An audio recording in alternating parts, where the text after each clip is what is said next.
Patriarcas e Profetas, capítulo 21. José e seus irmãos. Ao início mesmo dos anos produtivos, começaram-se os preparativos para a fome que se aproximava. Sob a direção de José, imensos depósitos foram erigidos em todos os lugares principais, por toda a terra do Egito, e tomadas amplas disposições para preservar o excedente da colheita que se esperava. A mesma orientação foi continuada durante os 7 anos de abundância, até que a quantidade de trigo posta em depósito se achava além de estimativa. E então começaram a vir os 7 anos de carestia, conforme a predição de José. E havia fome em todas as terras, mas em toda a terra do Egito havia pão. E tendo toda a terra do Egito fome, clamou o povo a Faraó por pão. E Faraó disse a todos os egípcios: Ide a José, o que ele vos disser, fazei. Havendo, pois, fome sobre toda a terra, abriu José tudo em que havia mantimento, e vendeu aos egípcios. Gênesis capítulo 41, versos 54 a 56.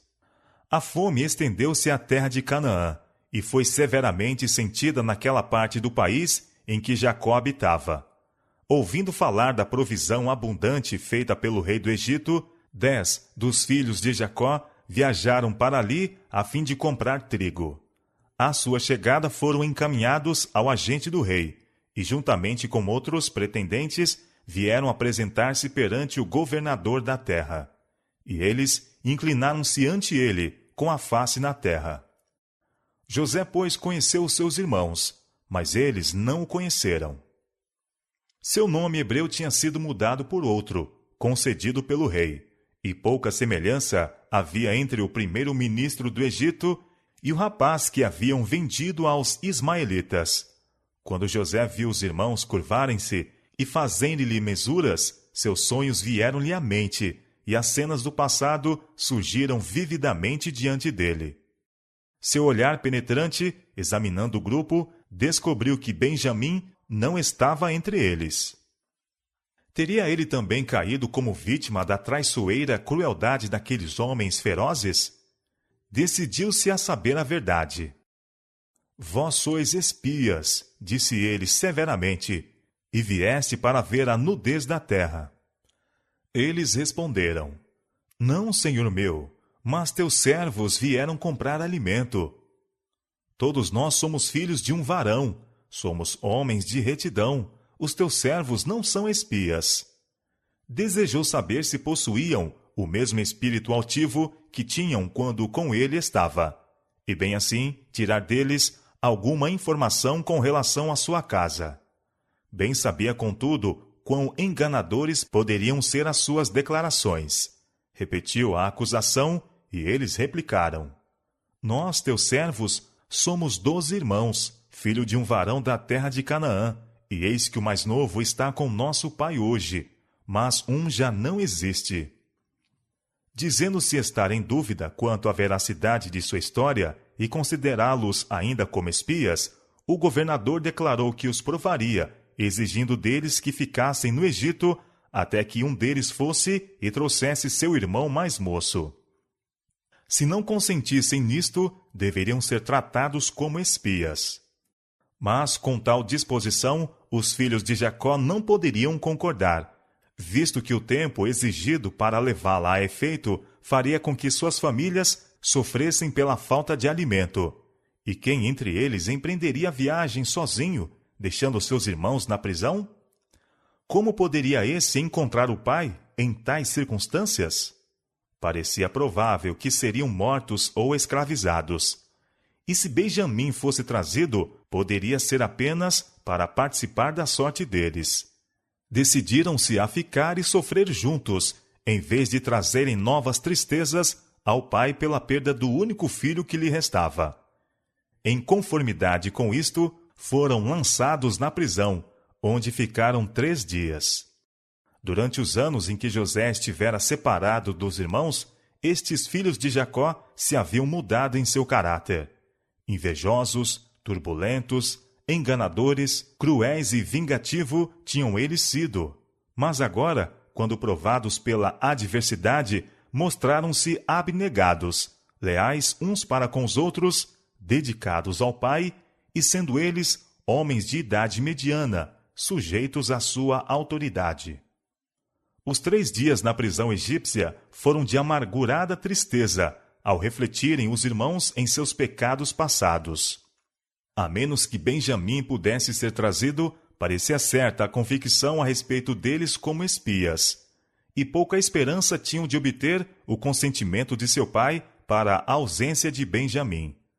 No 3º dia, José fez com que os irmãos fossem trazidos perante ele. Não ousava detê-los por mais tempo. Seu pai e as famílias que com ele estavam poderiam já estar a sofrer pela falta de alimento.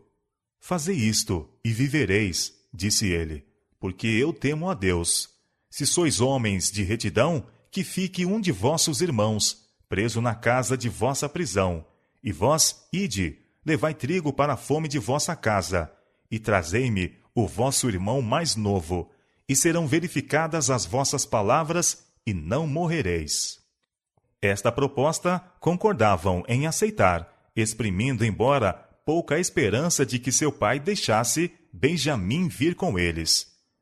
José se comunicara com eles mediante um intérprete, e não fazendo ideia que o governador os compreendesse, conversavam livremente um com o outro em sua presença.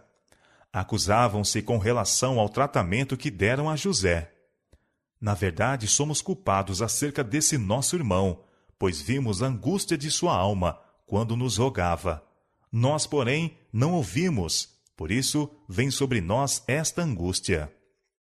Rúben, que havia formulado o plano de o entregar em Dotã, acrescentou: Não vô-lo dizia eu, dizendo, não pequeis contra o moço.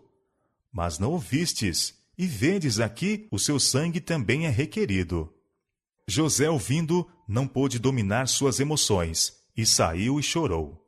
À sua volta, ordenou fosse Simão amarrado perante eles, e de novo entregue à prisão. No tratamento cruel a seu irmão, Simeão fora o instigador e principal ator, e foi por esta razão que a escolha recaiu sobre ele. Antes de permitir que seus irmãos partissem, José deu ordens para que fossem supridos de trigo e também que o dinheiro de cada homem fosse colocado secretamente na boca do respectivo saco. Forragens para os animais, durante a viagem para casa, também foi suprida. Em caminho, um grupo, abrindo o saco, ficou surpreendido por encontrar o seu saquitel contendo o dinheiro de prata. Dando a conhecer o fato aos demais, ficaram alarmados e perplexos e disseram uns aos outros: Que é isto que Deus nos tem feito? Pois que deveriam considerar isso como um sinal da parte do Senhor, ou permitir a ele que tal acontecesse para os castigar de seus pecados e mergulhá-los ainda mais na aflição? Reconheciam que Deus vira seus pecados e que agora os estava castigando. Jacó estava inquieto, esperando a volta dos filhos, e à sua chegada, todo o acampamento reuniu-se ansiosamente em redor deles, enquanto relatavam ao pai tudo o que havia ocorrido. O espanto e a apreensão enchiam todos os corações. O proceder do governador egípcio parecia implicar algum mau desígnio, e seus temores se confirmaram quando, ao abrirem os respectivos sacos, o dinheiro do possuidor foi encontrado em cada um deles. Em sua angústia, o idoso pai exclamou: Tendes-me desfilhado. José já não existe, e Simeão não está aqui. Agora levareis a Benjamim. Todas estas coisas vieram sobre mim. Rúben respondeu: Mata os meus 2 filhos, se tu não tornar a trazer. Dá-mo em minha mão, e tu tornarei a trazer. Este arrebatado discurso não aliviou o espírito de Jacó. Sua resposta foi: Não descerá meu filho convosco, porquanto seu irmão é morto, e só ele ficou. Se lhe sucede algum desastre no caminho por onde fordes, fareis descer minhas cãs com tristeza à sepultura. Mas a seca continuou, e com o correr do tempo, o suprimento de trigo que fora trazido do Egito estava quase esgotado. Os filhos de Jacó bem sabiam que seria debalde voltar ao Egito sem Benjamim. Tinham pouca esperança de mudar a resolução de seu pai e aguardavam o desenlace daquilo em silêncio. Cada vez mais negra se tornava a sombra da fome que se aproximava. No rosto ansioso de todos no acampamento, lia o ancião a necessidade deles, e finalmente disse: Tornai, comprai-nos um pouco de alimento. Judá respondeu: Fortemente nos protestou aquele varão, dizendo: Não vereis a minha face, se o vosso irmão não vier convosco. Se enviares conosco o nosso irmão, desceremos e te compraremos alimento. Mas se não enviares, não desceremos. Porquanto aquele varão nos disse: Não vereis a minha face, se o vosso irmão não vier convosco. Vendo que a resolução de seu pai começava a vacilar, acrescentou: Envia o mancebo comigo, e levar-nos-emos, e levantar-nos-emos, e iremos, para que vivamos, e não morramos, nem nós, nem tu, nem os nossos filhos. E se ofereceu como fiador por seu irmão, e para arrostar a culpa, para sempre, se deixasse de restituir Benjamim a seu pai. Jacó não podia mais recusar o seu consentimento, e determinou a seus filhos que se preparassem para a viagem. Ordenou-lhes também que levassem ao governador um presente das coisas que o país, devastado pela fome, oferecia: um pouco de bálsamo e um pouco de mel, especiarias, mirra, terebinto e amêndoas, bem como uma dobrada porção de dinheiro. Tomai também a vosso irmão, e levantai-vos, disse ele, e voltai àquele varão. Quando seus filhos estavam para partir para sua viagem duvidosa, o idoso pai levantou-se e, erguendo as mãos para o céu, proferiu esta oração: E Deus Todo-Poderoso vos dê misericórdia diante do varão, para que deixe vir convosco vosso outro irmão, e Benjamim, e eu, se for desfilhado, desfilhado ficarei. De novo viajaram ao Egito e apresentaram-se perante José. Caindo seu olhar sobre Benjamim, o filho de sua própria mãe, ficou ele profundamente comovido. Ocultou, entretanto, a sua emoção, mas ordenou que fossem levados para sua casa e que se fizessem preparativos para comerem com ele. Sendo conduzido ao palácio do governador, os irmãos estavam grandemente alarmados, receando ser chamados a dar contas do dinheiro encontrado nos sacos. Pensavam que tivesse sido propositalmente colocado ali, para dar motivo de os fazer escravo. Em sua aflição, consultaram o mordomo da casa, relatando-lhe as circunstâncias de sua visita ao Egito, e em prova de sua inocência, o informaram de que haviam novamente trazido o dinheiro encontrado nos sacos, como também mais dinheiro para comprar alimento. E acrescentaram: Não sabemos quem tenha posto o nosso dinheiro nos nossos sacos. O homem respondeu: Paz seja convosco, não temais. O vosso Deus e o Deus de vosso pai vos tem dado um tesouro nos vossos sacos. O vosso dinheiro me chegou a mim. Sua ansiedade aliviou-se, e quando Simeão, que fora liberto da prisão, uniu-se com eles, entenderam que, na verdade, Deus lhes era gracioso. Quando o governador de novo os encontrou, apresentaram seus presentes e, humildemente, inclinaram-se a ele até a terra. De novo, seus sonhos lhe vieram à mente, e depois de saudar os seus hóspedes, apressou-se a perguntar: Vosso pai, o velho de quem falastes, está bem? Ainda vive?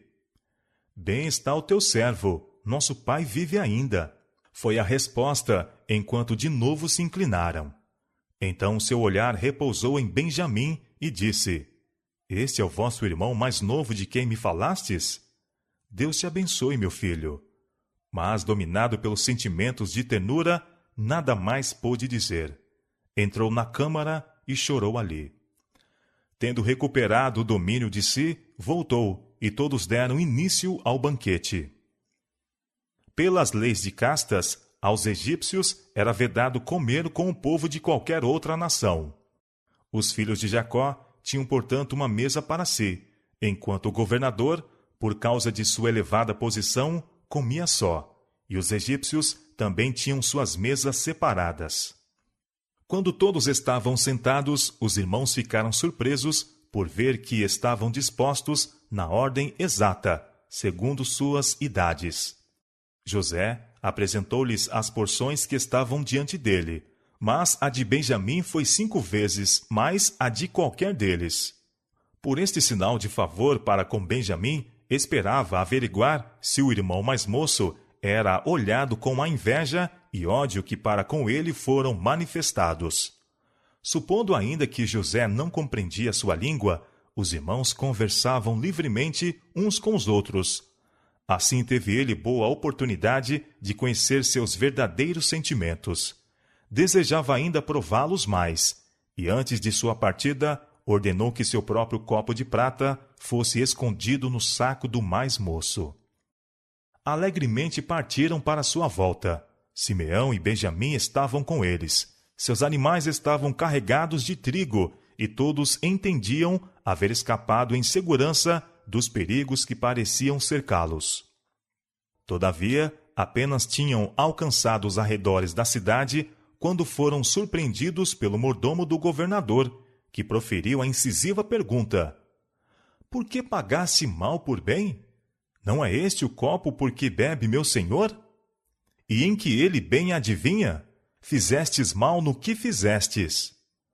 Supunha-se possuir aquela taça o poder de descobrir qualquer substância venenosa na mesma colocada. Naquele tempo, taças desta espécie tinham alto valor como salvaguarda contra o assassínio pelo envenenamento. À acusação do despenseiro, responderam os viajantes: Por que diz meu senhor tais palavras? Longe estejam teus servos de fazerem semelhante coisa. Eis que o dinheiro que temos achado nas bocas dos nossos sacos te tornamos a trazer desde a terra de Canaã. Como, pois, furtaríamos da casa de teu senhor prata ou ouro? Aquele dos teus servos em quem for achado, morra, e ainda nós seremos escravos do meu senhor. Ora, seja também conforme as vossas palavras, disse o mordomo. Aquele em quem se achar será meu escravo, porém vós sereis desculpados. Começou-se imediatamente a pesquisa. Eles apressaram-se, e cada um pôs em terra o seu saco.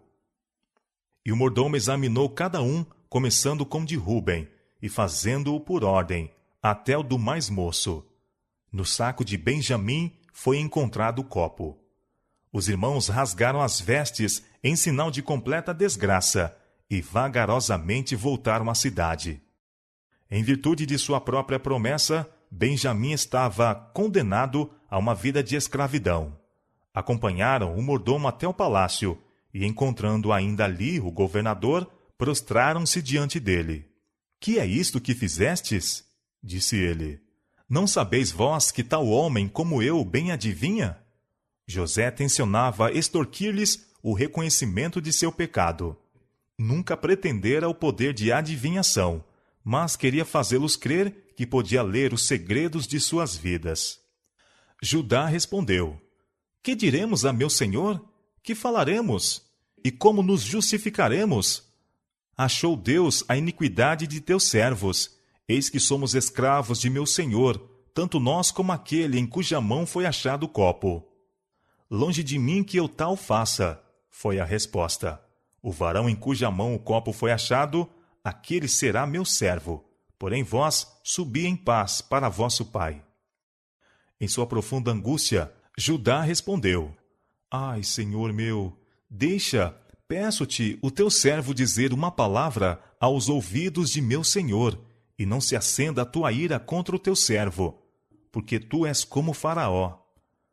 Com palavras de tocante eloquência, descreveu a dor de seu pai pela perda de José, e sua relutância em deixar Benjamim vir com eles ao Egito, visto ser ele o único filho que restava de sua mãe Raquel, a quem Jacó amava tão ternamente. Agora, pois, disse ele, indo eu a teu servo, meu pai, e o moço não indo conosco, como a sua alma está atada à alma dele, acontecerá, vendo ele que o moço ali não está, morrerá, e teus servos farão descer as cãs de teu servo, nosso pai, com tristeza à sepultura. Porque teu servo se deu por fiador por este moço para com meu pai, dizendo: se não tu tornar, eu serei culpado a meu pai todos os dias. Agora, pois, fique teu servo em lugar deste moço, por escravo de meu senhor, e que suba o moço com seus irmãos. Porque como subirei eu a meu pai, se o moço não for comigo? Para que não veja eu o mal que sobrevirá a meu pai. José estava satisfeito. Vira em seus irmãos os frutos do verdadeiro arrependimento.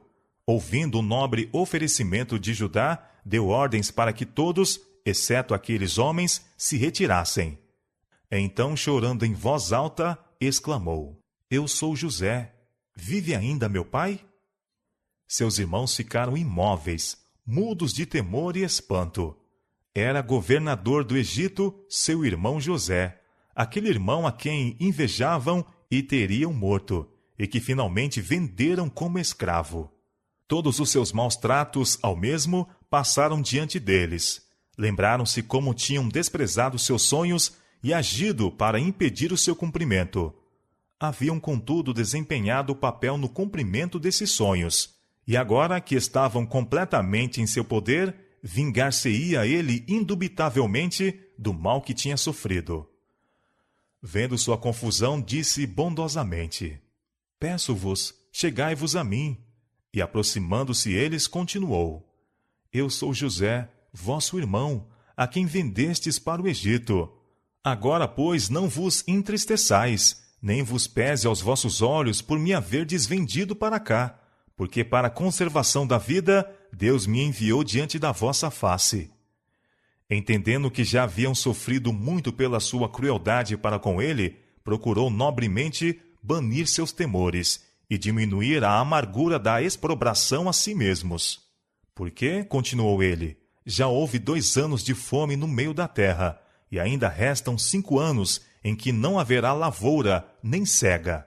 Pelo que Deus me enviou diante da vossa face, para conservar vossa sucessão na terra, e para guardar-vos em vida por um grande livramento. Assim não fostes vós que me enviastes para cá, senão Deus, que me tem posto por pai de Faraó, e por senhor de toda a sua casa, e como regente em toda a terra do Egito. Apressai-vos e subi a meu pai, e dizei-lhe: assim tem dito teu filho José: Deus me tem posto por senhor em toda a terra do Egito. Desce a mim, e não te demores, e habitarás na terra de Gozém, e estarás perto de mim, tu e teus filhos, e os filhos dos teus filhos, e as tuas ovelhas, e as tuas vacas, e tudo o que tens. E ali te sustentarei, porque ainda haverá 5 anos de fome, para que não pereças de pobreza, tu e tua casa, e tudo o que tens. E eis que vossos olhos veem, e os olhos de meu irmão Benjamim, que é a minha boca que vos fala. E lançou-se ao pescoço de Benjamim, seu irmão, e chorou. E Benjamim chorou também ao seu pescoço, e beijou a todos os seus irmãos, e chorou sobre eles. E depois seus irmãos falaram com ele. Confessaram humildemente seu pecado, e rogaram perdão. Haviam muito tempo sofrido de ansiedade e remorso, e agora regozijavam-se de que ele ainda estivesse vivo. A notícia do que tivera lugar rapidamente fora levada ao rei, o qual, ansioso por manifestar sua gratidão para com José, confirmou o convite do governador à sua família, dizendo: o melhor de toda a terra do Egito será vosso. Os irmãos foram enviados abundantemente supridos de provisões e carros, e todas as coisas necessárias para a mudança de todas as famílias e subordinados para o Egito. A Benjamim, José concedeu presentes mais valiosos do que aos outros. Então, receando que surgissem entre eles discussões durante a viagem para casa, fez-lhes esta recomendação, ao estarem eles prestes a partir: não contendais pelo caminho. Os filhos de Jacó voltaram a seu pai com estas alegres novas: José ainda vive, e ele também é regente em toda a terra do Egito. A princípio, o ancião ficou abismado. Não podia crer o que ouvia. Mas quando viu o longo séquito de carros e animais carregados, e Benjamim se achou de novo com ele, convenceu-se e, na plenitude de sua alegria, exclamou: Basta, ainda vive meu filho José. Eu irei e o verei antes que morra. Outro ato de humilhação restava aos 10 irmãos. Confessaram agora ao pai o engano e crueldade que durante tantos anos haviam amargurado a sua vida e a deles.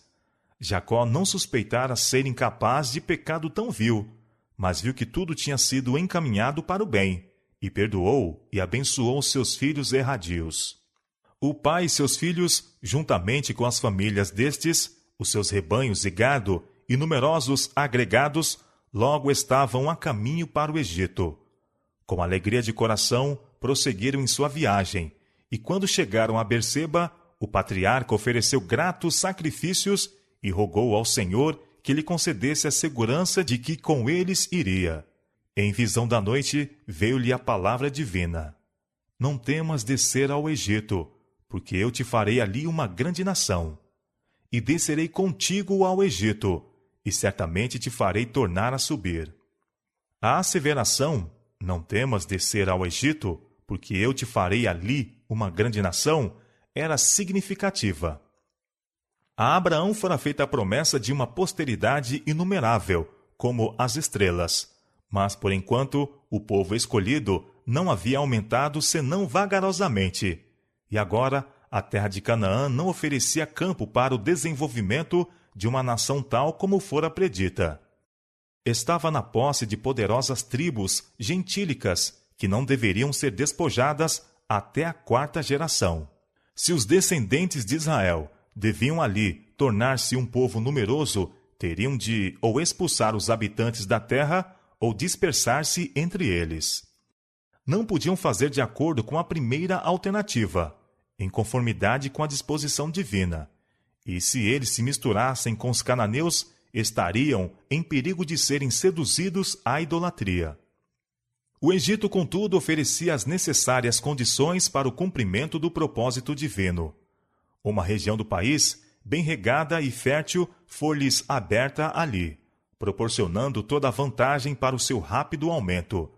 E a antipatia que deveriam encontrar no Egito, por causa de sua ocupação, pois que todo pastor era abominação para os egípcios, habitá-los-ia a permanecer como um povo distinto e separado, e serviria assim para os excluir da participação na idolatria do Egito.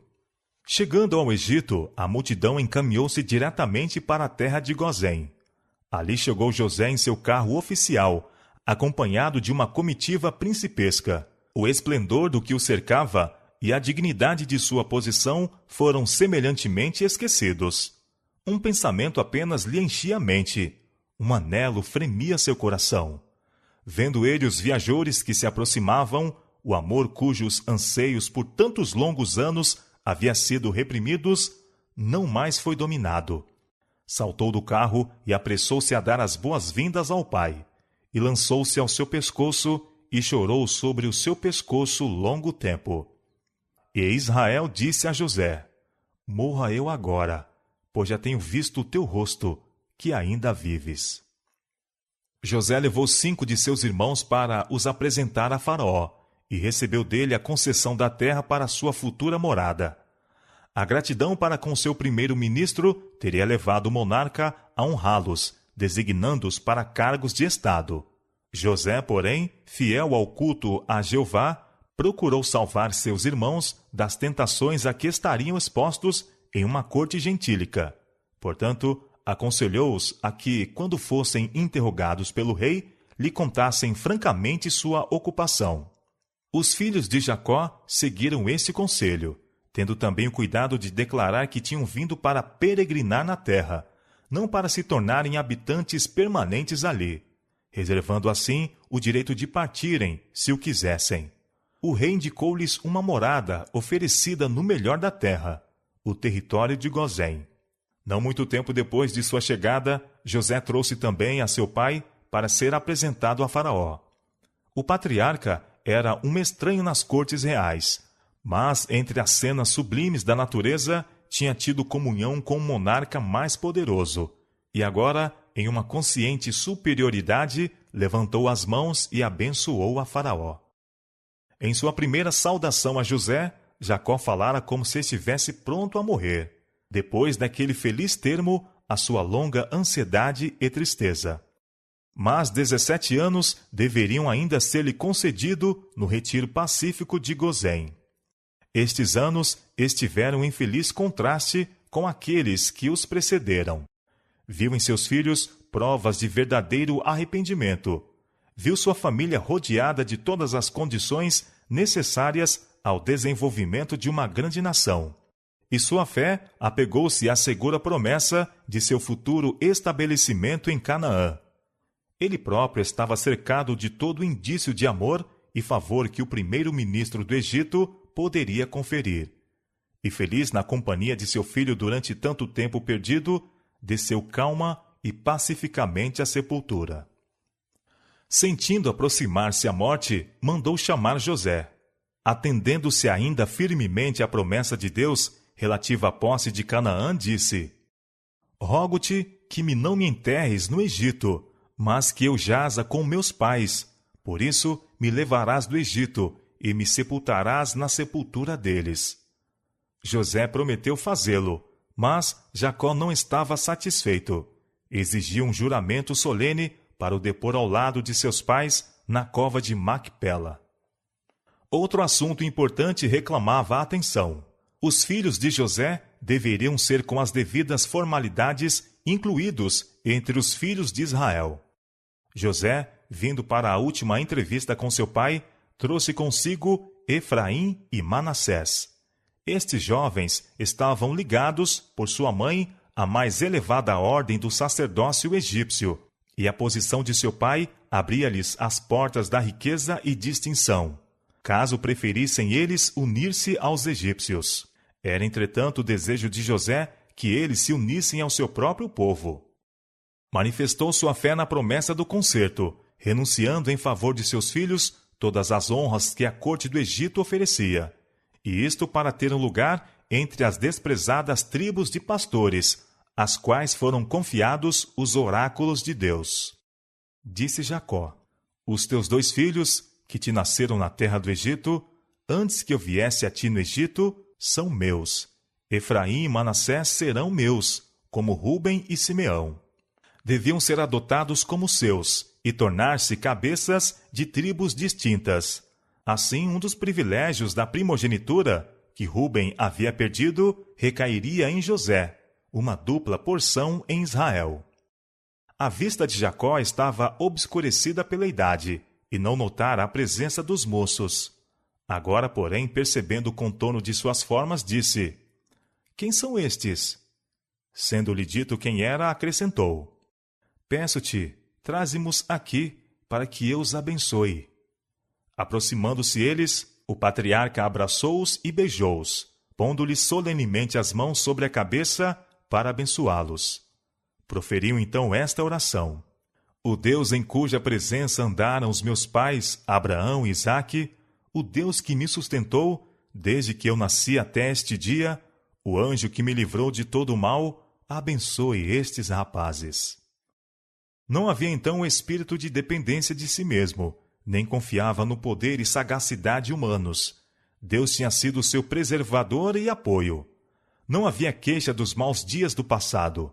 Suas provações e tristezas não mais eram consideradas como coisas que vieram sobre ele. A memória apenas trazia a lembrança da misericórdia e amorável bondade de Deus, que com ele estiveram durante toda a sua peregrinação. Terminada a bênção, Jacó fez a seu filho esta asseveração, deixando às gerações vindouras, através de longos anos de cativeiro e tristeza, este testemunho de fé. Eis que eu morro, mas Deus será convosco, e vos fará tornar a terra de vossos pais. Finalmente todos os filhos de Jacó foram reunidos em redor de seu leito de morte. E Jacó chamou seus filhos e disse: Ajuntai-vos, e ouve, filhos de Jacó, e ouve a Israel vosso pai, e anunciar-vos-ei que vos há de acontecer nos derradeiros dias. Muitas vezes, e com ansiedade, havia pensado no futuro deles, e se esforçara por figurar a si mesmo a história das diferentes tribos. Agora, quando os filhos esperavam receber sua última bênção, o espírito de inspiração repousou sobre ele, e em visão profética desvendou-se-lhe o futuro de seus descendentes. Um após outro, o nome de seus filhos foram mencionados, descrito o caráter de cada um e, de modo breve, predita a futura história da tribo. Rúben, tu és meu primogênito, minha força e o princípio de meu vigor, o mais excelente em alteza, o mais excelente em poder. Assim o pai descreveu qual teria sido a posição de Rúben como filho primogênito, mas seu grave pecado em Edar fê-lo indigno da bênção da primogenitura. Continuou Jacó: inconstante como a água, não serás o mais excelente. O sacerdócio foi designado a Levi, o reino e a promessa messiânica a Judá, e a dupla porção da herança a José. A tribo de Rúben nunca sobressaiu em Israel. Não foi tão numerosa como Judá, José ou Dan, e achou-se entre as primeiras que foram levadas em cativeiro. Seguindo pela idade a Rúben estavam Simeão e Levi. Eles estiveram unidos em sua crueldade para com os siquemitas, e foram também os mais culpados de ser José vendido. Foi declarado com respeito a eles: eu os dividirei em Jacó, e os espalharei em Israel. No recenseamento de Israel, precisamente antes de sua entrada em Canaã, Simeão era a menor tribo. Moisés, em sua última bênção, não fez referência a Simeão. No estabelecimento das tribos em Canaã, teve esta unicamente uma pequena parte do quinhão de Judá, e as famílias que mais tarde se tornaram poderosas formaram diferentes colônias e estabeleceram-se territórios fora das fronteiras da Terra Santa. Levi também não recebeu herança, a não ser 48 cidades espalhadas em diferentes partes da terra. No caso desta tribo, entretanto, sua fidelidade a Jeová, quando as outras tribos apostataram, assegurou a designação da mesma ao serviço sagrado do santuário. E assim a maldição se transformou em bênção. As bênçãos da primogenitura, que encimavam todas as outras, foram transferidas a Judá. A significação do nome, que denota louvor, desvenda-se na história profética desta tribo. Judá, a ti te louvarão os teus irmãos. A tua mão será sobre o pescoço de teus inimigos. Os filhos de teu pai a ti se inclinarão. Judá é um leãozinho. Da presa subiste, filho meu. Encurva-se e deita-se como um leão, e como um leão velho. Quem o despertará? O cetro não se arredará de Judá, nem o legislador dentre seus pés, até que venha Siló, e a ele se congregarão os povos. O leão, rei das selvas, é um símbolo apropriado desta tribo, da qual veio Davi e o filho de Davi, Siló, o verdadeiro leão da tribo de Judá, perante quem todas as potestades finalmente se encurvarão, e todas as nações prestarão homenagem. Para a maior parte de seus filhos, Jacó predisse um futuro próspero. Chegou finalmente ao nome de José, e o coração do pai transbordou ao invocar ele bênçãos sobre a cabeça daquele que foi separado de seus irmãos. José é um ramo frutífero junto à fonte. Seus ramos correm sobre o muro. Os frecheiros lhe deram amargura, e o frecharam e aborreceram. O seu arco, porém, susteve-se no forte, e os braços de suas mãos foram fortalecidos. Pelas mãos do valente de Jacó, donde é o pastor e a pedra de Israel. Pelo Deus de teu pai, o qual te ajudará, e pelo Todo-Poderoso, o qual te abençoará, com bênçãos dos céus de cima, com bênçãos do abismo que está embaixo, com bênçãos dos peitos e da madre. As bênçãos de teu pai excederão as bênçãos de meus pais, até a extremidade dos outeiros eternos. Elas estarão sobre a cabeça de José, e sobre o alto da cabeça do que foi separado de seus irmãos. Jacó fora sempre homem de afeição profunda e ardorosa. Seu amor para com os filhos era forte e terno, e o testemunho que lhes proferiu à hora da morte não foi uma declaração de parcialidade ou ressentimento. Ele lhes perdoara a todos e os amou até o fim. Sua ternura paternal teria encontrado expressão apenas em palavras de animação e esperança, mas o poder de Deus repousou sobre ele, e sob a influência da inspiração foi constrangido a declarar a verdade, ainda que penosa. Pronunciadas as últimas bênçãos, Jacó repetiu a incumbência relativa ao seu sepultamento. Eu me congrego ao meu povo. Sepultai-me com meus pais, na cova que está no campo de Maquipela. Ali sepultaram Abraão e a Sara sua mulher. Ali sepultaram a Isaque e a Rebeca sua mulher. E ali eu sepultei a Leia. Assim, o último ato de sua vida foi manifestar fé na promessa de Deus. Os últimos anos de Jacó trouxeram uma tarde de tranquilidade e repouso após um dia cheio de inquietações e cansaço. Acumularam-se nuvens negras por sobre o seu caminho. Contudo, claro se pôs o seu sol, e o fulgor do céu iluminou suas últimas horas. Dizem as Escrituras: no tempo da tarde haverá luz. Zacarias capítulo 14, verso 7. Nota o homem sincero e considera o que é reto, porque o futuro desse homem será de paz. Salmo capítulo 37, verso 37. Jacó tinha pecado e havia sofrido profundamente. Muitos anos de labuta, cuidados e tristeza ele os havia tido desde o dia em que seu grande pecado fê-lo fugir das tendas de seu pai. Como fugitivo sem lar, separado de sua mãe, a quem nunca mais viu, trabalhando 7 anos por aquela que amava, apenas para ser vilmente enganado, labutando 20 anos ao serviço de um parente ávido e ganancioso, vendo sua riqueza aumentar e seus filhos crescerem em redor de si, mas encontrando pouca alegria na casa contenciosa e dividida, angustiado pela desonra de sua filha, pela vingança dos irmãos da mesma, pela morte de Raquel, pelo crime desnatural de Rúben, pelo pecado de Judá, pelo engano e malícia cruéis praticados para com José.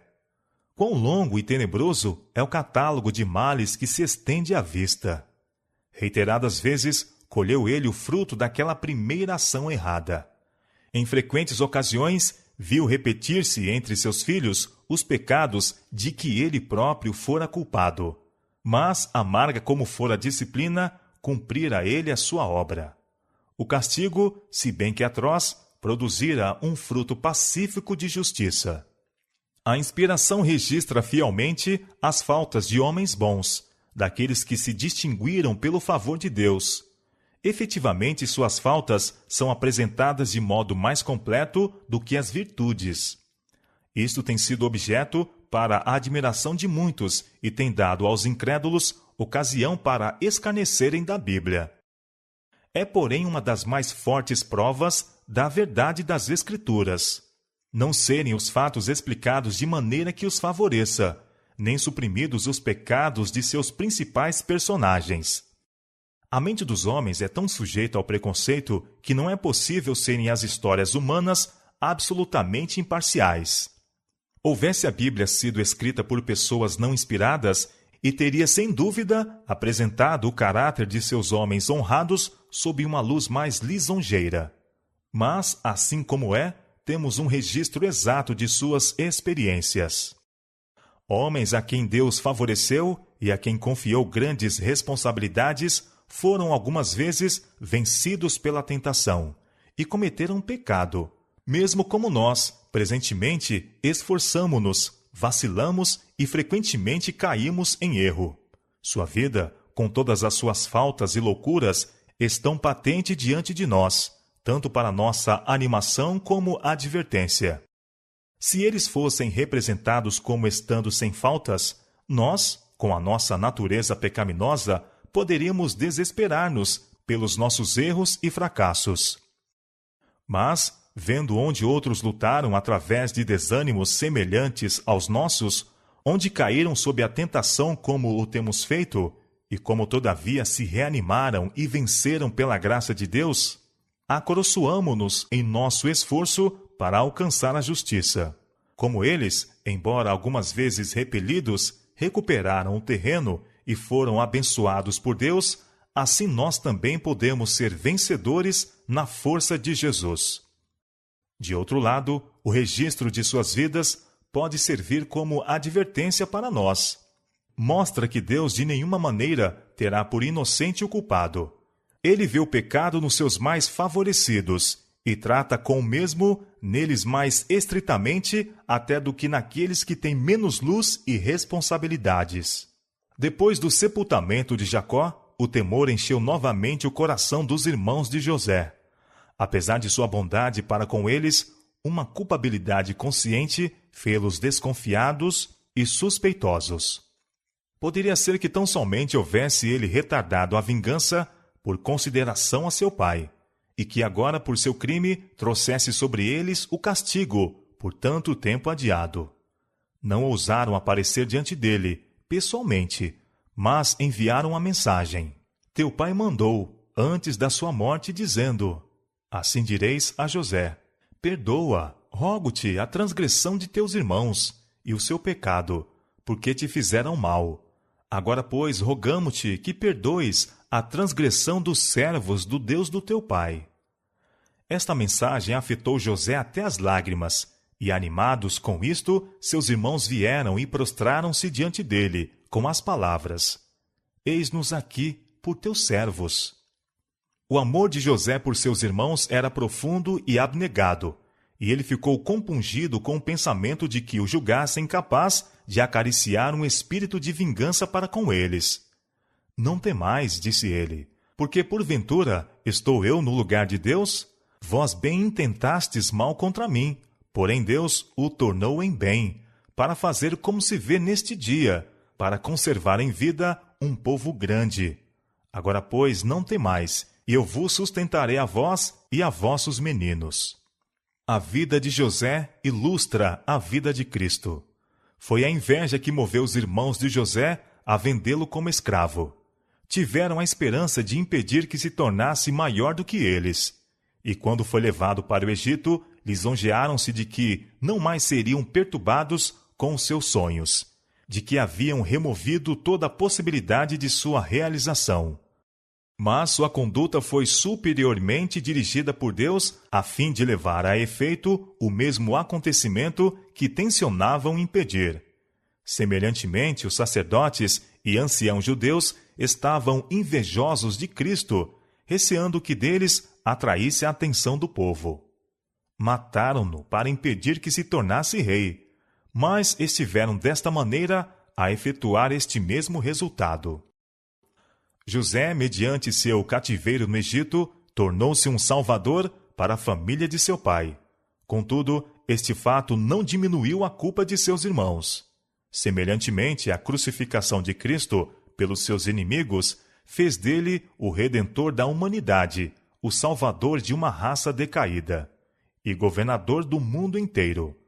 Mas o crime de seus assassinos foi precisamente tão hediondo como se a mão providencial de Deus não houvesse dirigido os acontecimentos para a sua glória e o bem do homem. Assim como José foi vendido aos gentios por seus próprios irmãos, foi Cristo vendido aos piores de seus inimigos por um de seus discípulos. José foi acusado falsamente e lançado na prisão por causa de sua virtude. Assim Cristo foi desprezado e rejeitado porque sua vida justa, abnegada, era uma repreensão ao pecado. E se bem que não tivesse a culpa de falta alguma, foi condenado pelo depoimento de testemunhas falsas. E a paciência e humildade de José sob a injustiça e a opressão, seu perdão pronto e a nobre benevolência para com seus irmãos desnaturados representam o resignado sofrimento do Salvador, pela malícia e maus tratos de homens ímpios, e seu perdão não somente aos seus assassinos, mas a todos que a ele têm vindo confessando seus pecados e buscando perdão. José sobreviveu a seu pai 54 anos. Viveu até ver os filhos de Efraim da terceira geração. Também os filhos de Maquir, filho de Manassés, nascerem sobre os joelhos de José. Ele testemunhou o aumento e prosperidade de seu povo, e através de todos os anos permaneceu inabalável sua fé de que Deus restauraria a Israel a terra da promessa. Quando viu que seu fim estava perto, convocou os parentes ao redor de si. Conquanto houvesse sido honrado na terra dos faraós, o Egito para ele não era senão lugar de seu exílio. Seu último ato deveria significar que sua sorte fora lançada com Israel. Foram suas últimas palavras. Deus certamente vos visitará e vos fará subir desta terra para a terra que jurou a Abraão, a Isaque e a Jacó. E obteve um juramento solene dos filhos de Israel de que levariam seus ossos consigo à terra de Canaã. E morreu José da idade de 110 anos, e o embalsamaram, e o puseram num caixão no Egito. E por todos os séculos de labutas que se seguiram, aquele ataúde, lembrança das derradeiras palavras de José, testificou a Israel de que apenas eram peregrinos no Egito, e ordenou